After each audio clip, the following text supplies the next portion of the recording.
నమస్తే welcome to A1 TV Telugu news. ఇక details చూస్తే డాక్టర్ బిఆర్ అంబేద్కర్ వర్ధంతిని పురస్కరించుకుని కుప్పంలో తెలుగుదేశం పార్టీ ఆధ్వర్యంలో భారీ ర్యాలీ చేశారు. కుప్పం టీడీపీ కార్యాలయం నుంచి అంబేద్కర్ సర్కిల్ వరకు ఈ ర్యాలీ సాగింది. అనంతరం బస్టాండ్ ఆవరణంలోని బిఆర్ అంబేద్కర్ విగ్రహానికి ప్రభుత్వ MLC Kancharla Srikanth, APSRTC vice chairman Muniratnam, కుడా చైర్మన్ డాక్టర్ సురేష్ బాబు పూలమాలలు వేసి నివాళులర్పించారు. ఈ సందర్భంగా ఎమ్మెల్సీ కంచర్ల శ్రీకాంత్ మాట్లాడుతూ కూటమి ప్రభుత్వం అధికారంలోకి వచ్చాక రాష్ట్రంలో అంబేద్కర్ రాజ్యాంగాన్ని అమలు చేస్తున్నామని అన్నారు. గత ప్రభుత్వ హయాంలో రాజారెడ్డి రాజ్యాంగాన్ని అమలు చేశారని ఆయన విమర్శించారు. ఈ కార్యక్రమంలో తెలుగుదేశం పార్టీ నాయకులు, ముఖ్య కార్యకర్తలు పాల్గొన్నారు.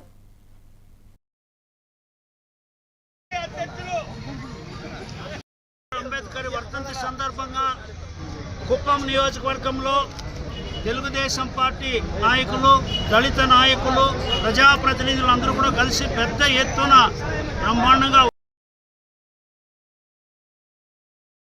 అంబేద్కర్ గారి విగ్రహానికి పూలమాల వేసి నివాళులర్పిస్తూ ఇక్కడ వచ్చినటువంటి నాయకులందరికీ కూడా ఈ సందర్భంగా మేము ముద్రగా ఉంటూ ప్రపంచంలోనే అగ్రరాజ్యంగా ఎదగాలని చెప్పి దానికి ఆయన శక్తి మనకి ఇవ్వాలని, ఆయన త్రోవలో ముందుకు పోవాలని కోరుతూ అందరికీ కూడా పేరు పేరున నమస్కారాలు తెలియజేస్తున్నాం. అందరికీ నమస్కారం. ఈరోజు అంబేద్కర్ గారి వర్ధంతి సందర్భంగా కుప్పం నియోజకవర్గంలో తెలుగుదేశం పార్టీ అలాగే జనసేన, బీజేపీ కూటమి ప్రభుత్వ ఆధ్వర్యంలో ఘనంగా ఆయనకి నివాళులు అర్పిస్తూ ఈరోజు ఒక ర్యాలీగా బయలుదేరి ఈరోజు ఇక్కడికి వచ్చి అంబేద్కర్ గారికి పూలమాల సమర్పించి ఆయనకి నివాళులు ఇవ్వటం జరిగింది. ఏ విధంగా జరిగినాయో తెలుసు మనకి. ఆ హక్కుల్ని కాలరాసినందుకే 164 సీట్లతోటి ప్రజలు ఎవరైతే అంబేద్కర్ గారి రాజ్యాంగాన్ని అమలు చేస్తారని నమ్మకం ఉందో ఆ నాయకత్వం వైపు నిలబడి 164 సీట్లు ఇవ్వటం జరిగింది. ఆ స్ఫూర్తిని, ఆ నమ్మకాన్ని నిలబెట్టుకుంటూ ఇక్కడ ఉన్నటువంటి Telugu Desam, BJP, doctor B R Ambedkar జై భీమ్, జై భీమ్, జై భీమ్. కొనసాగిస్తాం కొనసాగిస్తాం కొనసాగిస్తాం కొనసాగి భారత రాజ్యాంగ నిర్మాత డాక్టర్ బిఆర్ అంబేద్కర్ 69వ వర్ధంతిని మలికిపురంలోని పూలే అంబేద్కర్ కమ్యూనిటీ హాల్లో ఘనంగా నిర్వహించారు. బహుజన సమన్వయ సమైక్య మరియు ఎస్సీ వెల్ఫేర్ అసోసియేషన్ అధ్యక్ష కార్యదర్శులు గెడ్డం తులసి భాస్కర్రావు, గుబ్బల బాబ్జీల ఆధ్వర్యంలో ఈ కార్యక్రమం జరిగింది. రాజోలు ఎమ్మెల్యే దేవ వరప్రసాద్, మాజీ ఎమ్మెల్యే రాపాక వరప్రసాదరావు, టీడీపీ ఇన్ఛార్డు గొల్లపల్లి అమూల్య ముఖ్య అతిథులుగా హాజరై అంబేద్కర్ నిలువెత్తు విగ్రహానికి పూలమాలలు వేసి నివాళులర్పించారు. ఈ సందర్భంగా వారు మాట్లాడుతూ దళిత వాడల్లో మౌలిక వస్తువుల ఆవశ్యకత ఎంతైనా ఉందన్నారు.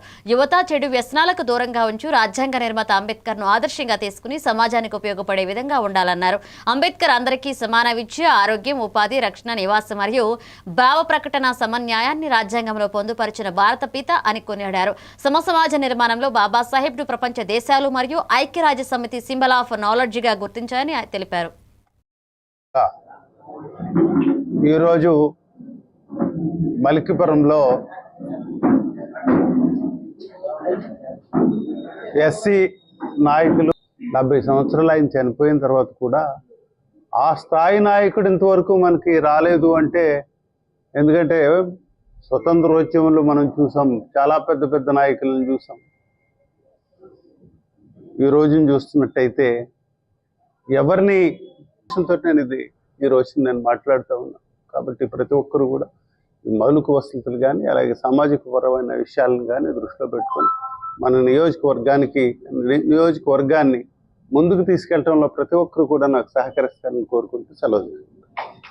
ఆయన చేసిన కృషి, ఆయన చేసిన పోరాటాన్ని మనం అందరం కూడా ఎప్పటికప్పుడు స్మరణ చేసుకోవాల్సిందే. ఆయన జీవితాంతం పోరాడుతూ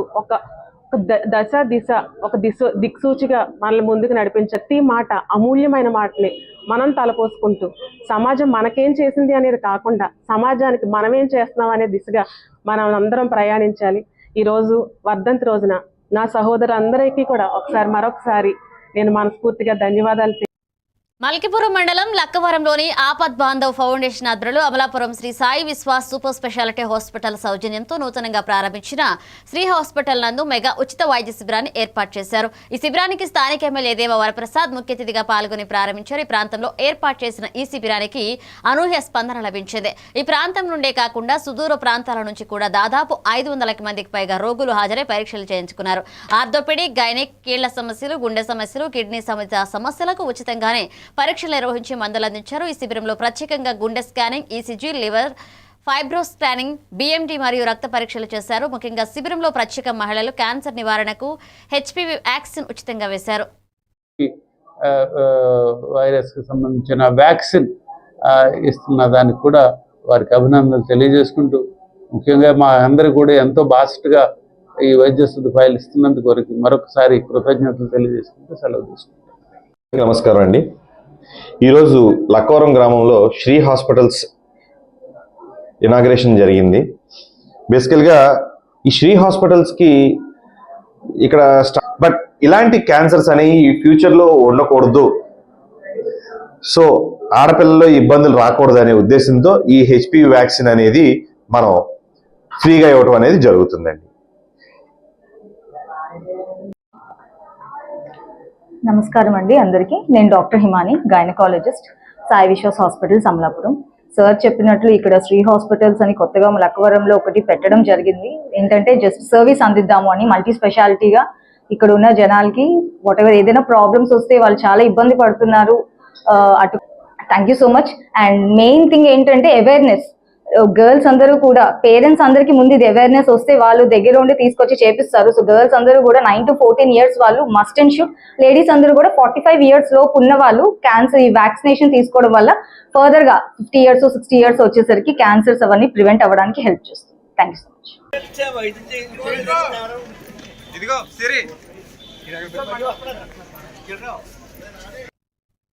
కడప ఉక్కు ఫ్యాక్టరీ కన్నీటి ఫ్యాక్టరీగా మారిందని సిపిఎం పార్టీ రాష్ట్ర ప్రధాన కార్యదర్శి శ్రీనివాసరావు తెలియజేశారు. కడప జిల్లా జమ్మలమడుగు మండలం సున్నపరాళ్లపల్లె సమీపంలోని ఉక్కు పరిశ్రమ ప్రాంతాన్ని ఆయన శనివారం పరిశీలించారు. ఈ సందర్భంగా ఆయన మాట్లాడుతూ, రాష్ట్రంలో విభజన హామీలో కేంద్రం కడప ఉక్కు ఫ్యాక్టరీ నిర్మిస్తామని చెప్పి ఇంతవరకు నిధులు కేటాయించలేదన్నారు. ఉక్కు పరిశ్రమ వస్తే అభివృద్ధి, ఉద్యోగ అవకాశాలు లభిస్తాయని ఈ ప్రాంత ప్రజలు ఆశించారన్నారు. ఆ రోజు నుంచి ఈ రోజు దాకా ఉక్కు పరిశ్రమ శంకుస్థాపనలకే పరిమితమైందన్నారు. 6 నెలల క్రితం కడపలో సీఎం చంద్రబాబు మహానాడు వేదికగా 10 రోజుల్లో జిందాల్ కంపెనీ పనులు ప్రారంభించబోతున్నట్లుగా తెలిపారన్నారు. ఇక ప్రభుత్వం రంగంలో ప్రారంభించాల్సిన ఫ్యాక్టరీకి కేంద్రం నిధులు ఇవ్వలేదని ప్రైవేట్ ఫ్యాక్టరీకి అప్పగించారని తెలిపారు. 6 నెలలైనా ఇంతవరకు పనులు ప్రారంభం కాలేదని తెలిపారు. యువజన, విద్యార్థి, రైతు, కార్మిక సంఘాలు ఒక పోరాట కమిటీకి ఏర్పడి ఉక్కు పరిశ్రమ పనులు ప్రారంభంపై నిరంతరం పోరాటం కొనసాగిస్తామని తెలిపారు. జరగలేదు. ఒకవైపు ప్రభుత్వం ఏం చెబుతుంది, రాష్ట్రాన్ని అభివృద్ధి చేస్తున్నాం, లక్షల కోట్లు పెట్టుబడులు వస్తున్నాయి, లక్షలాది మందికి ఉపాధి ఇస్తున్నాం, ఇది ఈజ్ ఆఫ్ డూయింగ్ బిజినెస్ కాదు, స్పీడ్ ఆఫ్ డూయింగ్ బిజినెస్ అన్నారు. మరి వాళ్ళ స్పీడ్ ఆఫ్ డూయింగ్ బిజినెస్ 10 రోజుల్లో ప్రారంభిస్తామన్న రమేష్ ఇక్కడ ఈ ప్రాంతం వాడు ఇక్కడ కూర్చొని నేను దీక్ష చేసి సాధించుకొస్తానన్నాడు. ఇప్పుడు ఆయన బీజేపీలో ఉన్నాడు. మరి ఏం సాధించాడు? మర్చిపోయాడు. అసలు ఈ ప్రాంతాన్ని మర్చిపోయాడు, ఆయన దీక్షను కూడా మర్చిపోయాడు. రాజకీయ అవసరాల కోసం, ఓట్ల కోసం దీక్షలు చేసి ప్రజలను మభ్యపెట్టి మాయ చేసి మోసం చేయటం తప్ప ఇంకేమన్నా ఉందా ఇందులో అని చెప్పి అడుగుతున్నాం. అందుకని ఇక్కడ యువజన విద్యార్థి సంఘాలు, రైతు, కార్మిక సంఘాలు అందరూ కూడా ఒక పోరాట కమిటీకి ఏర్పడి ఒక రెగ్యులర్గా వామపక్ష పార్టీలు అందరూ కూడా ఒక నిరంతర పోరాటం సాగిస్తున్నారు. మా వాయిస్ని బయటకు రాకుండా చేసి వాళ్ళు ఇప్పటికైనా సరే దీని సాధన కోసం దీన్ని వెంటనే ప్రారంభించి పనులు ఈ ఫ్యాక్టరీని పూర్తి చేయాలనే డిమాండ్ తోటి రాబోయే రోజుల్లో ఉద్యమానికి సిద్ధం కావాలని చెప్పి మేము విజ్ఞప్తి చేస్తున్నాం.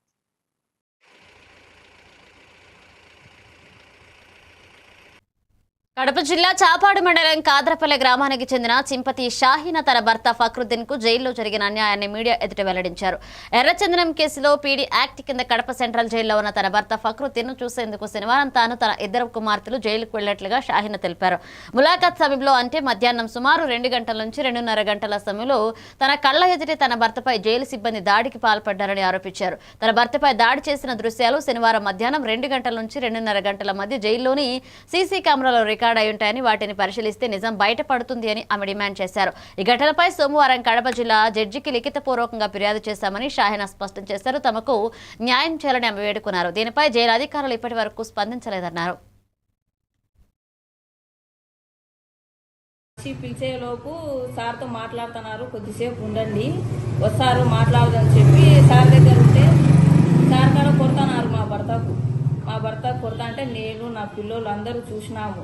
ఎందుకు కొడుతున్నారంటే మీరంతా ముందు బయటికి పోండి ఈ నుంచి, ఏం అవసరం మీకు అని మాకు ఆర్సీఐకి పంపిస్తున్నారు సార్. ఇంకా మీ పెద్దోళ్ళు ఏదన్నా తప్పు ఉంటే ఆ సీసీ కెమెరాలు ఉన్నాయి, అన్నీ ఉన్నాయి, ఏమన్నా చెక్ చేసి మాకు ఏదైనా న్యాయం చేయాలని నేను కోరుకుంటున్నాను. సోమవారం పోయి జడ్జికి పిటిషన్ ఇస్తాను. అయిపో కొట్టినాక ఇంకా బయటికి అట్నే దుబ్బుకుంటా పోయి మిగతా 5-6 మంది కలిసి వాళ్ళంతా కొట్టినారు అన్నే జైల్లో.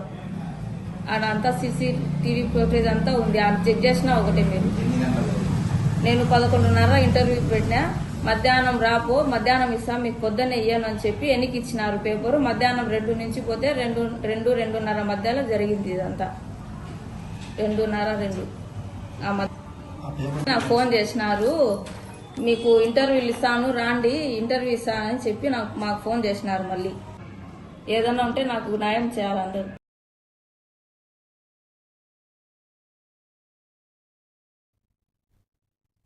అంతర్జాతీయ విభిన్న ప్రతిభావంతుల దినోత్సవాన్ని పురస్కరించుకుని వారి సమస్యల పరిష్కారానికి చిత్తశుద్ధితో పనిచేస్తానని జిల్లా కలెక్టర్ డాక్టర్ వినోద్ కుమార్ తెలియజేశారు. స్థానిక పురపాలక సంఘ ప్రాథమిక ఉన్నత పాఠశాల ఆవరణంలో ఏర్పాటు చేసిన కార్యక్రమంలో కలెక్టర్ ముఖ్య అతిథిగా పాల్గొన్నారు.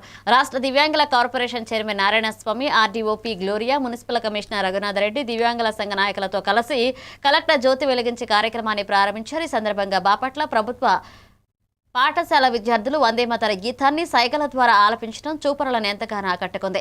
ఈ సందర్భంగా కలెక్టర్ మాట్లాడుతూ రాష్ట్ర ప్రభుత్వం విభిన్న ప్రతిభావంతుల సంక్షేమానికి విద్యకు అధిక ప్రాధాన్యత ఇస్తుందన్నారు. జిల్లాలో 32,000 మంది వివిధ వర్గాలకు చెందిన దివ్యాంగులున్నారని, వీరంతా రాష్ట్ర ప్రభుత్వం అందించే పెన్షన్ పొందుతున్నారని తెలిపారు. అవసరమైన వారికి పరిసరాలు అందజేయనున్నట్లుగా వివరించారు. ఈ కార్యక్రమంలో దివ్యాంగుల సంక్షేమ సంఘ నాయకులు తదితరులు పాల్గొన్నారు. వరల్డ్ డిసేబుల్డ్ డే ప్రయుక్తంగా కొన్ని స్పోర్ట్స్ యాక్టివిటీస్ని ఈరోజు బాపట్ల జిల్లాలో ఏర్పాటు చేసుకున్నాం.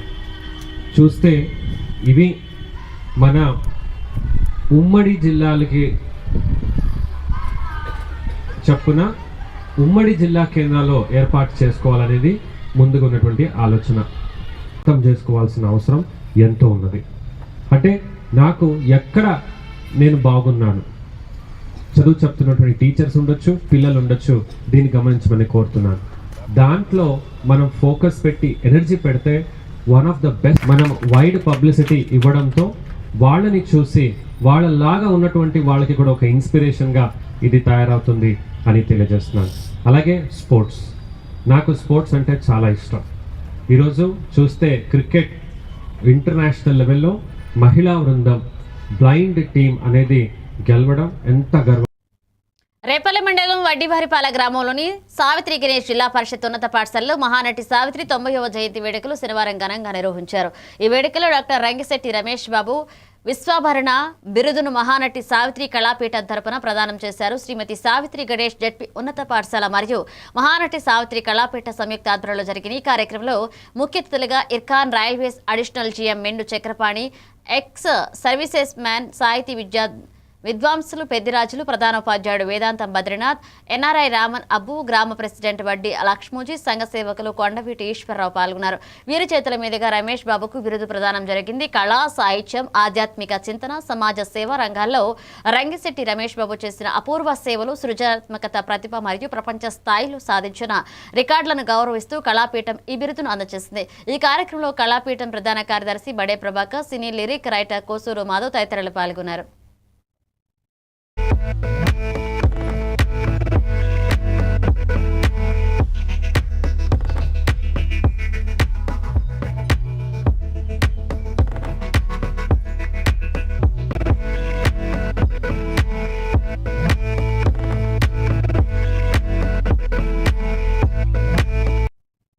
అనకాపల్లి జిల్లా రావికామత మండలం టి ఆర్జాపురం పంచాయతీలోని పి కోట్నవెల్లి గ్రామంలో కొండదొర తెగకు చెందిన 11 గిరిజన కుటుంబాలు ఇళ్ల వద్దకు వెళ్లిన విద్యుత్ అధికారులు మీటర్లు, వైర్లు కట్ చేశారు.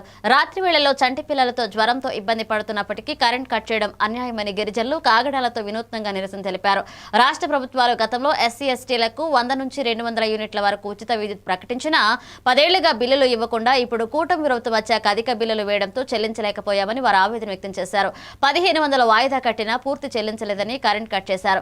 కూలి పనులకు వెళ్లిన మగవారు వచ్చాక 4 వాయిదాలతో చెల్లిస్తామని లైన్ మ్యాన్ ను వేడుకున్నా లెక్క చేయలేదు అని తుబే లక్ష్మి తెలిపారు. రాత్రిపూట దోమల బాధతో చీకట్లో బతకాల్సి వస్తుందని, వాయిదాల పద్ధతిలో చెల్లింపులకు గడువు ఇవ్వాలని గిరిజనులు ప్రాధాయపడిగా అధికారులు పట్టించుకోలేదు. మాకేం తెలియదు, మీరే మాకు న్యాయం చేస్తారని మరి మిమ్మల్ని కోరుకుంటూ పట్టించుకోలేదు. అందువల్ల మేము కట్టలేదు. సడన్ వచ్చి కట్ చేసేయండి. అందుకే చిన్నపిల్లలతోనే కరెంటు లేక ఇబ్బంది పడతామండి. మాకు 10 సంవత్సరాలు బట్టి మేము కరెంటు బిల్లులు కట్టలేదు.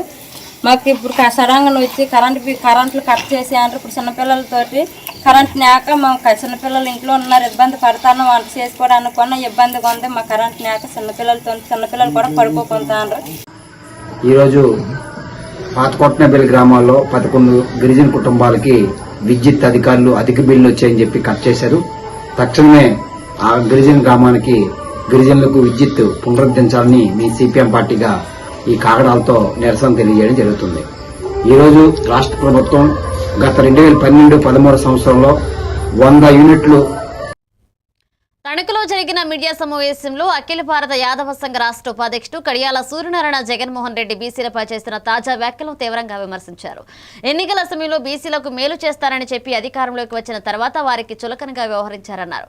యాదవ వర్గానికి చెందిన ఐఏఎస్, ఐపీఎస్ అధికారులపై చేస్తున్న వ్యాఖ్యలు అవమానకరమని పేర్కొన్నారు. మాజీ మంత్రి కారుమూరి స్పందించకపోవడం కూడా తప్పేనన్నారు. కూటమి ప్రభుత్వం బీసీల అభివృద్ధి 36,000 కోట్లు కేటాయిస్తుందని తెలియజేశారు. జగన్ వ్యాఖ్యలు ఉపసంహరించుకోకపోతే ఆందోళన చేపడతామని హెచ్చరించారు. కష్టపడి ఎంతో కష్టం ఏ ప్రయత్నాలు వచ్చి వాళ్ళు ఐఏఎస్, ఐపీఎస్ అవ్వడం అంటే చాలా తక్కువ మంది ఉంటారు. అటువంటి వ్యక్తులను కూడా చాలా కించపరిచి మాట్లాడి వాడేం చేశాడు, వీడేం చేశాడు, వాళ్ళ వల్ల ఏమవుద్ది, ఇలాగా చాలా లోగుగా మాట్లాడి అందులో ఒక బీసీ ఐఏఎస్ ఉన్నారు, ఒక ఐపీఎస్, ఒక యాదవ్ కులానికి చెందిన ఐపీఎస్ ఒకరు ఉన్నారు. వీళ్ళందరినీ కూడా చాలా దారుణంగా మాట్లాడి ఇంతకుముందు ఆయన దగ్గర పనిచేసి ఉండొచ్చు. వాళ్ళు పనిచేస్తే మాత్రం వాళ్ళు అలాగే ఏ ప్రామిస్ చేస్తే ఆ ప్రామిస్ అన్నీ కూడా అమలు చేయడమే కాకుండా బీసీలకి ఒక నిధి కింద 36,000 కోట్లతో ఒక కార్పొరేషన్ కింద 36,000 కోట్లు బడ్జెట్లో కేటాయించారు. 36,000 ఎప్పుడు కూడా జగన్మోహన్ రెడ్డి గారు 5 సంవత్సరాలు ఎప్పుడు కూడా అంత డబ్బు కేటాయించిన దాఖలాలు కూడా లేవు. అలాగే బీసీలందరినీ కూడా ఎంతో చక్కగా చూస్తున్నారు. సెంట్రల్ గవర్నమెంట్ నుంచి నిధులు రప్పించడమే కాదు, రాష్ట్ర అభివృద్ధి కోసం ఎన్నో పరిశ్రమలకి మొత్తం వాళ్ళు గ్రీన్ సిగ్నల్ ఇవ్వడం జరిగింది. ఇంత గొప్పగా చేస్తూ ఉంటే కూడా ఏదో ఒకటి అసలు స్కాములు అంటేనే గుర్తొచ్చేది వైఎస్ఆర్ కాంగ్రెస్ పార్టీ. వాళ్ళ మీద ఉన్న కేసులు ఎన్నో అన్ని కేసులు కాదు, ప్రతి దాంట్లోనూ కేసు ఉంటుంది. లిక్కర్లో ఉంటుంది, మైన్స్లో ఉంటుంది, శాండ్లో ఉంటుంది. ఒకటని కాదండి, ఎందులో చూసినా కేసులతో ఉన్న ప్రభుత్వం అలా చేసుకొచ్చారు వాళ్ళు. అయినా సరే ఇంకా కూడా వాళ్ళు తెలుసుకోకపోతే ఈసారి బీసీలు, యాదవులకి నిజంగా కూడా ఎన్ని పదవులు ఇచ్చిందంటే ఈ కూటమి ఇంత గొప్పగా చేసినందుకు ముందుగా మా అధినాయకుడు చంద్రబాబు నాయుడు గారికి, అలాగే కూటమి ప్రభుత్వ మా యువనాయకుడు లోకేష్ గారికి, అలాగే ఉప ముఖ్యమంత్రి అయినటువంటి పవన్ కళ్యాణ్ గారికి, మా అధినేత అయినటువంటి మా నియోజకవర్గ అధినేత ఆర్మీల రాధాకృష్ణ గారికి మేము ఎప్పుడూ సర్వదా రుణపడి ఉంటామని చెప్తూ మేము మా తెలుగుదేశం పార్టీ కోసం 24 గంటలు కష్టపడి పనిచేస్తామని చెబుతూ నల్లపాడు పోలీస్ స్టేషన్ పరిధిలో గంజాయి విక్రయిస్తున్నారన్న సమాచారం మేరకు దాడులు నిర్వహించి ఒక ప్రధాన నిందితుడితో సహా 8 మందిని అరెస్ట్ చేసినట్లుగా సౌత్ డీఎస్పీ బాణుదయ తెలిపారు. డీఎస్పీ తెలిపిన వివరాల ప్రకారం పలకలూరు రోడ్లో గంజాయి అమ్ముతున్నారన్న సమాచారం మేరకు దాడులు నిర్వహించి ముప్పేరి సుబ్బారావు అనే వ్యక్తిని అరెస్ట్ చేశారు. అతని వద్ద నుండి సుమారు 4 కేజీల గంజాయిని స్వాధీనం చేసుకున్నారు. కూలి పనులు చేసుకునే సుబ్బారావు ఎక్కువ డబ్బుల కోసం ఒడిశా నుండి గంజాయి తెచ్చి విక్రయిస్తున్నాడు. గంజాయి సేవించే అలవాటు ఉన్న సుబ్బారావు ఒడిశాలోని అల్సందాపూర్ అనే చోట కిలో 2,000 చొప్పున కొనుగోలు చేసి కొంత భాగం బయట వ్యక్తులకు అమ్ముతున్నాడు. ఇక నిందితుని సహాయం చేస్తున్న మరియు గంజాయి విక్రయిస్తున్న మరో 7గురిని పోలీసులు అరెస్ట్ చేశారు. అరెస్ట్ అయిన వారిలో 5గురిపై హత్యాయత్నం, హత్య కేసులు, రౌడీ షీట్లు ఉన్నట్లుగా డీఎస్పీ తెలిపారు. మిగిలిన 4గురిని ఈ రోజు రిమాండ్ కి పంపించడం జరుగుతుంది.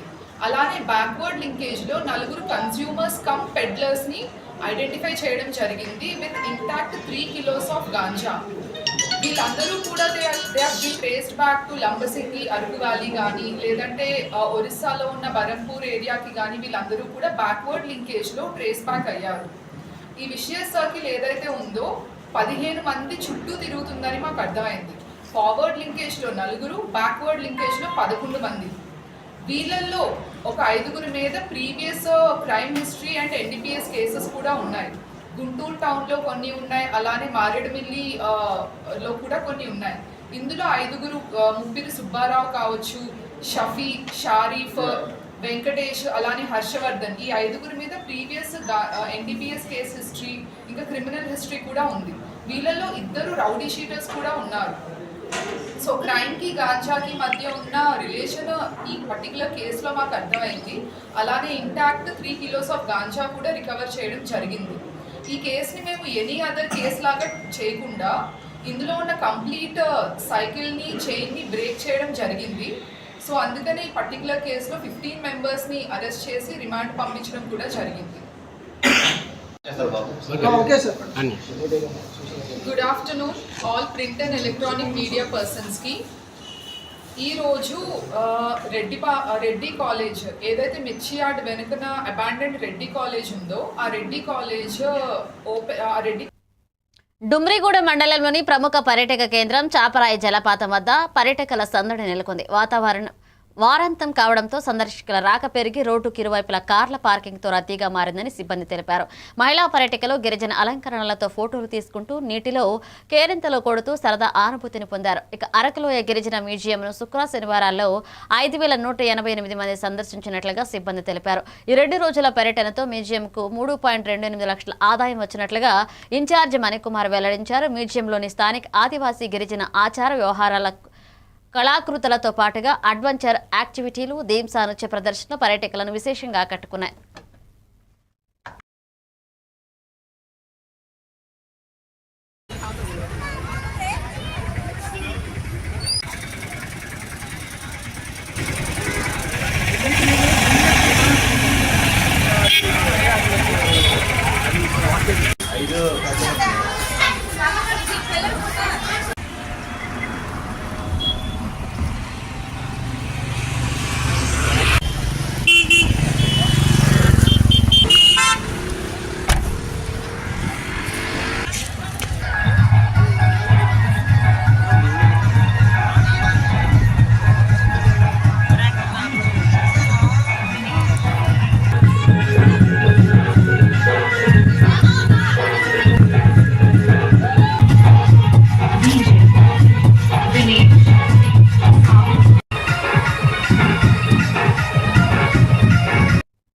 భీమిలి నియోజకవర్గ పరిధిలో గల సింహాచలం శ్రీ వరాహలక్ష్మీ నరసింహస్వామి వారిని రాష్ట్ర హోంమంత్రి అనిత కుటుంబ సమేతంగా దర్శించుకున్నారు. ఆలయ అధికారులు హోంమంత్రికి ఘనంగా స్వాగతం పలికారు. స్వామివారి దర్శనానంతరం పండితులు మంత్రికి వేదాశీర్వచనం చేసి అధికారులు స్వామివారి చిత్రపటాన్ని ప్రసాదాన్ని అందజేశారు. అనంతరం మంత్రి అనిత వైకుంఠ ఏకాదశి నాడు ఆలయంలో జరుగుతున్న ఏర్పాట్లను పరిశీలించారు. క్యూలైన్లలో ఉన్న చిన్నారులకు పాలు పంపిణీ చేసి భక్తులతో మాట్లాడి యోగక్షేమాలు అడిగి తెలుసుకున్నారు.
భీమిలి నియోజకవర్గం తగరపు వలస సెంటర్లో నవభారత రాజ్యాంగ నిర్మాత అంబేద్కర్ 69వ వర్ధంతి సందర్భంగా ఘనంగా కార్యక్రమాన్ని నిర్వహించారు. దళిత నాయకులు పందిరి విజయ్, సిమ్మల ప్రసన్న ఆధ్వర్యంలో ఏర్పాటు చేసిన ఈ కార్యక్రమంలో రాష్ట్ర దళిత నాయకులు భాగం గోపాలరావు, 1వ వార్డు కార్పొరేటర్ అక్కమనాని రామానాయుడు ముఖ్య అతిథులుగా పాల్గొని అంబేద్కర్ విగ్రహానికి పూలమాలలు వేసి నివాళులర్పించారు.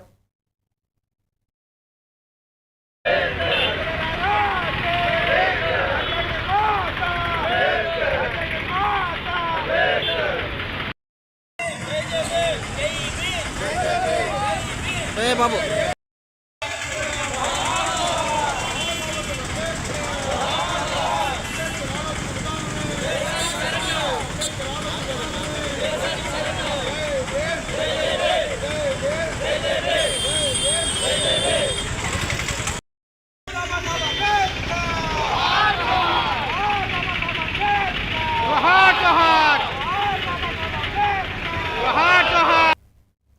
భీమిలి నియోజకవర్గ వైసీపీ సమన్వయకర్త మాజీ శ్రీనివాసరావు ఆదేశాల మేరకు వైఎస్ఆర్సీపీ పార్టీ యువజన విభాగ ఆధ్వర్యంలో కోటి సంతకాల సేకరణ కార్యక్రమాన్ని నిర్వహించారు. భీమిలి జోన్ పరిధిలోని ప్రభుత్వ కళాశాల వద్ద ఈ కార్యక్రమాన్ని చేపట్టారు.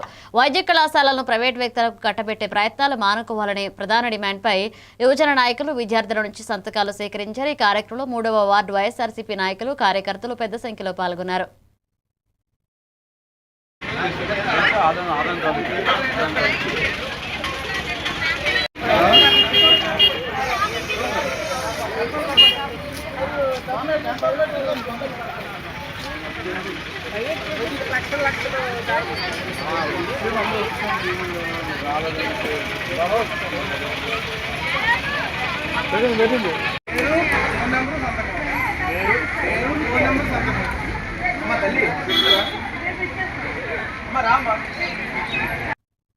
భీమిలి నియోజకవర్గం మధురవాడ జోను కొమ్మాది పరిధిలో నవభారత రాజ్యాంగ నిర్మాత అంబేద్కర్ 69వ వర్ధంతిని పురస్కరించుకుని ఘనంగా కార్యక్రమాన్ని చేశారు. కుల వివక్ష వ్యతిరేక పోరాట సంఘ ఆధ్వర్యంలో ఏర్పాటు చేసిన ఈ కార్యక్రమంలో నాయకులు అంబేద్కర్ విగ్రహానికి పూలమాలలు వేసి కొవ్వొత్తులు వెలిగించి నివాళులర్పించారు.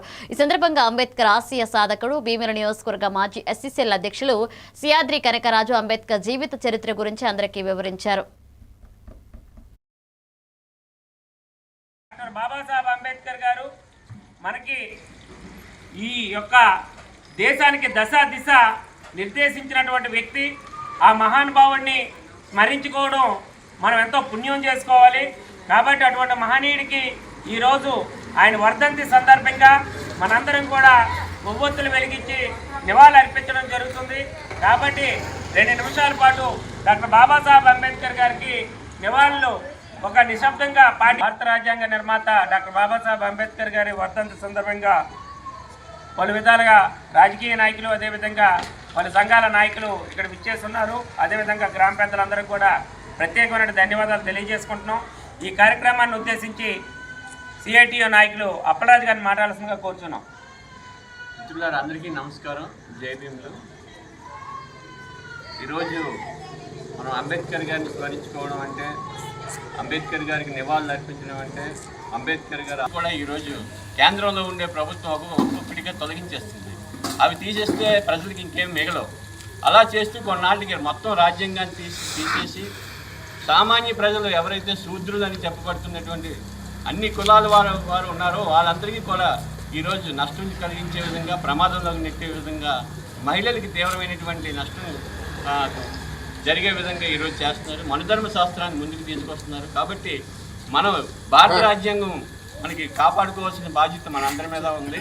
కాబట్టి భారత రాజ్యాంగం కోసం కూడా మనం జరిగే ప్రతి ఉద్యమంలో కూడా మనందరం కూడా భాగస్వాములం కావాలి. భారత రాజ్యాంగాన్ని మనందరం కూడా కాపాడుకోవడం మన లక్ష్యంగా ఉండాలని చెప్పేసి కోరుకుంటూ మీ అందరికీ సెలవు తీసుకుంటున్నాం. జై భీమ్.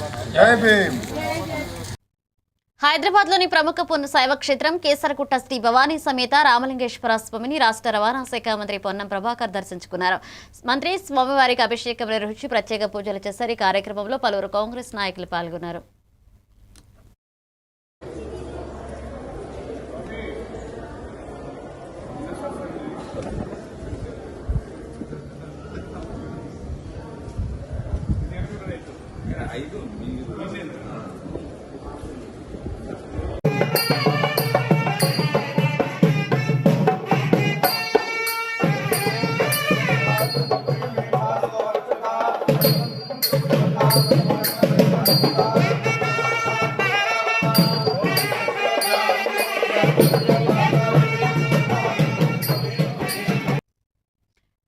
మండలం రావులపల్లె గ్రామంలో సర్పంచ్ ఎన్నికల ప్రచారం జోరుగా సాగుతుంది. సర్పంచ్ అభ్యర్థి పదమ్మ ఇంటింటి ప్రచారం నిర్వహించారు. ఈ ప్రచారంలో కొడంగల్ మున్సిపల్ చైర్మన్ జగదీశ్వర్ రెడ్డి పాల్గొన్నారు. తన తండ్రి మాజీ ఎమ్మెల్యే గురునాథరెడ్డి బలపరిచిన అభ్యర్థిగా పదమ్మను భారీ మెజార్టీతో గెలిపించాలని ఆయన కోరారు. అధికార పార్టీ అండదండలతో గ్రామాభివృద్ధికి కృషి చేస్తామని జగదీశ్వర్ రెడ్డి హామీ ఇచ్చారు. జరిగింది నిలబెట్టడం జరిగింది. ఇప్పుడు ఆమె ఏమేమి అభివృద్ధి కోరుతున్నారో పబ్లిక్లో ఆమె ఉంటుంది కాబట్టి ఆమెకు ఎన్నో సమస్యలు చెప్పారు పబ్లిక్లో. ఈ రీసెంట్గా కొంతమంది నిలబడ్డారు. ఇప్పుడు మన అవతల అంటే కాంగ్రెస్ పార్టీ నుంచి ఇంకో అభ్యర్థి నిలబడి ఆయన ఇల్లు మొత్తం టీఆర్ఎస్ వాళ్ళకి వేయడం జరిగింది. ఆయన గెలవాలనే ఆశతోనే ఆ విధంగా చేశాడు. కానీ మేము అట్లా చేయలేదు. మనం అడగకుండానే ఆయన చేశాడు కాబట్టి మేము కూడా ఏం అనలేదు. సరే ఇప్పుడు ఆయనకు అధికారం ఇచ్చారు, ఆయన చేసిండొచ్చు. కానీ గెలిచిన తర్వాత మేము ఖచ్చితంగా ఎవరెవరికి పేదలకు ఇల్లు లేవో వాళ్ళకి ఇల్లు ఇవ్వడం జరుగుతుంది. స్థానిక సర్పంచ్ ఎలక్షన్లు ఈ రావులపల్లి గ్రామంలో జరుగుతున్నాయి. ఈ రావులపల్లి గ్రామంకు చరిత్ర ఏంటంటే ఇక్కడ నుంచి గురునాథ్ రెడ్డి అనే ఆయన మా తండ్రి గారు ఈ ఊరికి పెద్ద మనిషి 5 సార్లుగా ఆయన ఎమ్మెల్యేగా ఎన్నుకోబడ్డాడు. 1978లో ఇండిపెండెంట్ గెలిచిన తర్వాత 9 సార్లు కాంగ్రెస్ పార్టీ నుంచి పోటీ చేశారు. 5 సార్లు గెలిచారు, 4 సార్లు ఓడిపోయారు. ఇక్కడ ఆయన ఎట్లాంటి అభివృద్ధి చేశారు అనేది ఇక్కడ ఉన్న ప్రజలకు తెలుసు. నిన్న మొన్న వచ్చిన పిల్లలు ఏంటంటే మేము ఇంత అభివృద్ధి చేశాం 30 ఏళ్ళకి వెళ్ళి అని చెప్పి చెప్పడం జరిగింది. అవన్నీ అబద్ధాల మాట. ఇంతవరకు ఆయన ఆశీర్వాదంతోనే ఈ ఊర్లో ఎవరైనా సరే సర్పంచ్ గా గెలిచారు. ఆయన ఎన్నో అభివృద్ధి కార్యక్రమాలు చేశారు. ఇక్కడ మేము కొట్లాడి గత గవర్నమెంట్ టీఆర్ఎస్ గవర్నమెంట్ మేము కొట్లాడి రైతు వేదికలు కానివ్వండి ఇవన్నీ తీసుకురావడం జరిగింది. ప్లస్ వాటర్ అనేది నీళ్ళ కొదువు అనేది ఈ గ్రామంలో ఎక్కువ ఉండేది. దాన్ని సొంతంగా మా తమ్ముడు లాస్ట్ టైం రమేష్ రెడ్డి గారు సర్పంచ్ ఉన్నప్పుడు ఇక్కడ బీసీ కాలనీలో రోడ్ వేయడం కానివ్వండి, తాగునీటి సమస్యలు కానివ్వండి ఇట్లాంటి అన్ని పరిష్కారాలు చేశారు. చేసిన తర్వాత ఇప్పుడు మేము మళ్ళీ స్థానిక ఎలక్షన్ వచ్చినందుకు జనరల్ లేడీ వచ్చినందుకు మా అభ్యర్థి ఊర్లో పెద్దలు చిన్నలు లేనట్లు అయిపోయింది ఊరు. మనం ఊరిని పట్టుకొని మనం ఏమి కచ్చలు లేనట్ల మన వ్యక్తి మంచిని చూసుకొని మనం ఊరు అభివృద్ధి చేసుకున్నాలే. ఇది పిల్లలట కాదు, అయిపోతుంది కాదు. 5 ఏళ్ళ దగ్గర మంచిగా ఉండాలి. ఒకటి మంచి చెడ్డ కానీ పార్టీలు ఇప్పుడు ఉంటాయిపోతాయి. ఊరు మంచిగా డెవలప్మెంట్ చేసి రావులపల్లి ప్రజలకు నా మనవి, ఎందుకంటే ఉంగరం గుర్తుకు ఓటేసి దినిగలి పద్ధతి కావున మీరు గ్రామ ప్రజలు ఏం ఆలోచించకుండా ఉంగరం గుర్తుకు ఓటేసి భారీ మెజార్టీతో ఆమెను గెలిపించాలని నా ఆ వ్యక్తి మంచిగా ఉంటే ఆ వ్యక్తిని గెలిపియాలని చెప్పిండు. అతల నిలబడోళ్ళు ఏకదాటి వీళ్ళు వ్యక్తులు మంచోళ్ళు, వ్యక్తులను గెలిపించుకొచ్చి సీఎం సార్ తక్కువ పోతామని నా ఒక మనవి. నిలబడ్డాడు. మీరు ఏం చెప్తే నేను చేస్తాను. మీరు వచ్చిన సమస్యలన్నీ చేసి వెళ్ళాడతా. ఎవరెవరు చేసిన అన్ని నేను మళ్ళీ నాకు చెప్పుకుంటే నేను వీబల్ సెలబ్రేట్స్ కి వాచింగ్ ఎవరి తెలుగు న్యూస్.